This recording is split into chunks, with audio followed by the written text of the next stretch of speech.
David, Charlton Athletic on Saturday. How have the team prepared for this week? Yeah, we've another great week of training. Boys have worked really hard. The stuff I'm trying to implement in the players, they're taking on board. I think it's going to be a steady progress, but I'm seeing it in training. I'm seeing the attitudes of the players, and the fitness levels are obviously getting much improved over the last couple of weeks. So massive pluses, and it says we're looking forward to the game against Charlton on Saturday. It's the end of your first full week nearly in charge now.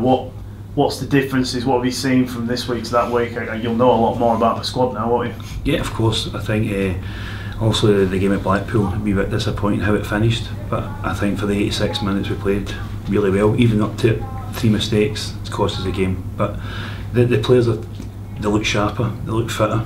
I think they're giving their all, and in every training session that I put on, they seem to be enjoying, they seem to be grasping the concept that we're trying to improve them as players and as a team. One of your toughest challenges at the moment, in terms of obviously turning around results, but the injuries are obviously making selection difficult for you. But is it hard then to make sure you're motivating the players so they know they're not just on the team sheet because there's no one else available? It is a case of you picking the best 11 you can going into this game. Yeah, it's always difficult when you get injuries. Some injuries are unpreventable.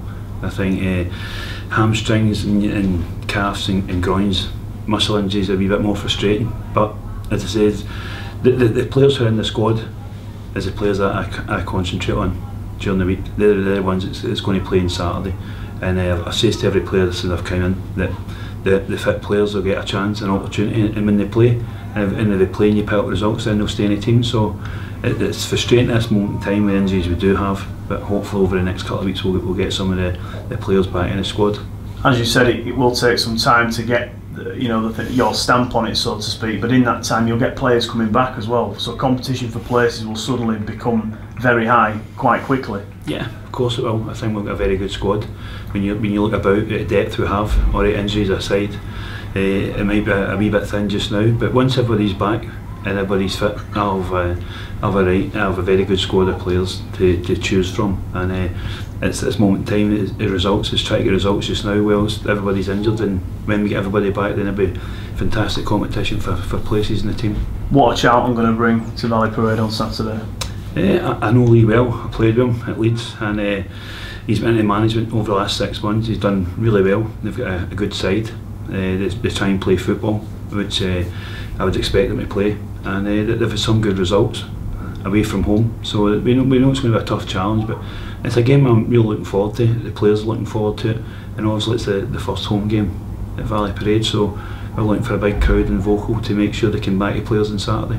It'll be quite a strange moment. Obviously you've been back to the stadium, but in terms of a sort of a player, coach, you've not been there for a long time, so it'd be quite strange, I guess, to walk out after 18 years in front of all them fans. Yeah, it will be. I'm sure the fans will be very receptive to it. I think 18 years are a long time when you look at it now, but it's one of those things that my time was short. I got a bad injury and then never really recovered from it, but hopefully I can put a stamp on this team, get us back up to speed, get us back playing good football, and that's my main object now. But I think the Bradford fans have always been magnificent. The vocal, even last week at Blackpool, I thought was magnificent, and if we can get that back, and even when things maybe be going against you, whatever, I think as long as the fans stay on our side and don't turn against the players and make it a right good atmosphere, then I think they'll drive the players and myself forward.